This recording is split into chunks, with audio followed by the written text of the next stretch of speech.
Hi, it's Christina with the Sisyphean Journal. I had already covered today's 3 abortion deaths, all of which were from Chicago in the early 20th century. The point I want to make right now is talking to the pro lifers who are thinking that now is the time for a nationwide abortion ban. First of all, technically, yes, under the 14th Amendment, we could argue that you can't deprive the unborn babies of life without due process. But other than that, the Dobbs decision said this goes back to the states. We have to battle this out state by state. And when I have been researching both legal and illegal abortion deaths, I discovered, much to my dismay, that people who are in favor of abortion didn't care about women any more prior to legalization than they do after legalization.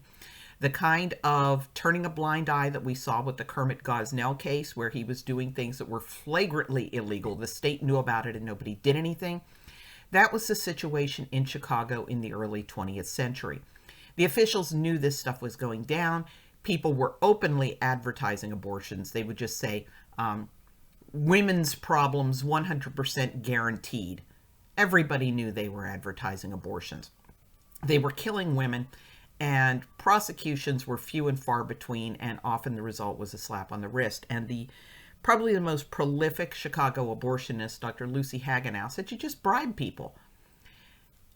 You're not going to fix this until you fix the culture. You can limit abortion, but we have to make it unthinkable. Otherwise, we just turn the Kermit Gosnells into Lucy Hagenows.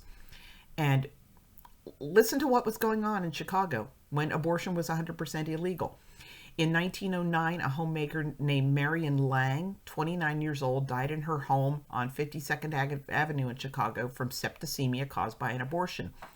Dr. E.L. Pope was indicted by a grand jury, but I've never seen any indications that the case actually went to trial. In 1916, a 28-year-old homemaker named Margaret Winter died at her Chicago home from an abortion against sepsis. We don't know. Cecilia Sajaskal, I'm not sure about that because the Homicide in Chicago Interactive Database can be out of whack. This person was held by the coroner, but evidently the case never went to trial. And in 1929, a 23-year-old woman named Mary Louise Kelly died in Chicago from an abortion perpetrated by an unidentified person. You have to understand, when we're going up against the abortion lobby, we are going up against a satanic death cult. There are some people who are convinced, and I'm convinced that it's because they've been spiritually blinded, convinced that the way you help women is to kill their babies. But there are also people who it's all about the dead babies.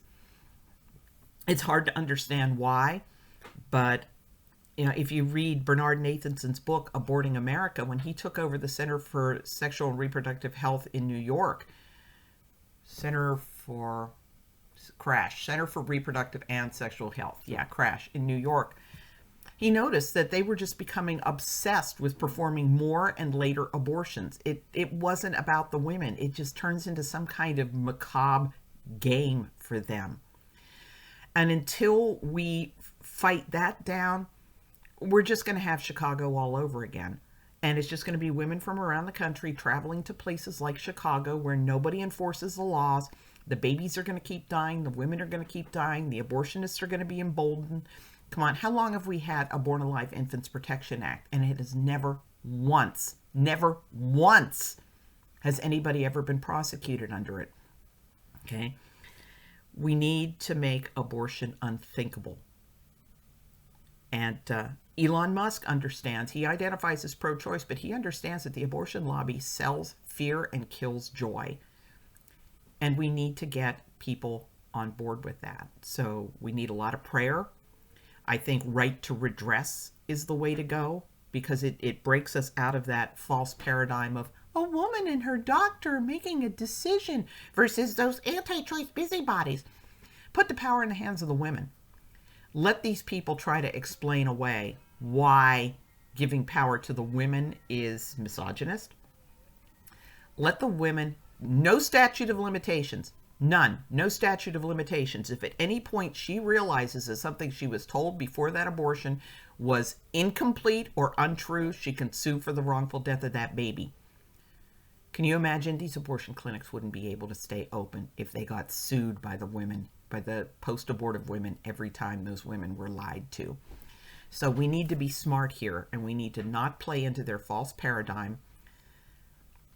We need to wake this country up first.